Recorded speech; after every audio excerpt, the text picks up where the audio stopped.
هذا الفيديو راح يكون نظرة سريعة على ميزة الفليتس اللي هي ميزة الستوري بتويتر. طبعا الميزة لسه ما وصلت عندنا، راح توصل إن شاء الله قريب. الميزة بكل اختصار كل الحسابات اللي أنت تتابعها وتنزل ستوري راح تطلع لك بالتايم لاين فوق. لو تشوفون تقدر تتنقل ما بينها من اليمين أو اليسار. الآن راح أوريكم إذا اخترت على أي شخص منزل ستوري. خلونا نجرب الآن ونفتح ستوري أي شخص منزل. على سبيل المثال حساب تويتر الرسمي حق الهند، نضغط عليه راح تطلعنا بهذا الشكل لو تشوفون الصورة. وطبعا الجميل انك تقدر تحط صورة او صورة متحركة او فيديو او حتى من ألبوم الكاميرا. لو عندك صور وفيديوهات تقدر تضيفها في الستوري حقك. طبعا طريقة التنقل بين السنابات تسحب من فوق لتحت او تضغط بهذا الشكل وتقدر تتنقل ما بين السنابات. اذا تبي تتنقل ما بين الاشخاص تسحب لليمين او لليسار بهذا الشكل.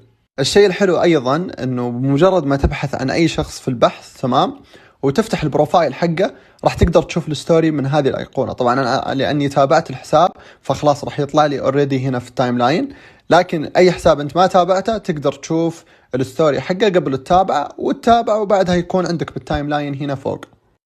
طيب الآن خلوني أجرب وأفتح الستوري حقي مثلا، أو لو أبي أضيف ستوري وش راح أسوي؟ طبعا راح تشوف الأيقونة حقت حسابك هنا صورة الأرض، راح تضغط عليها بهذا الشكل. أنت راح تقدر تكتب نص أو تفتح الكاميرا وتصور الشيء اللي قدامك. وطبعا أكيد مع الوقت راح تكون في عدسات وفلاتر زي اللي موجودة بسناب وزي اللي موجودة بالانستغرام والتطبيقات الثانية.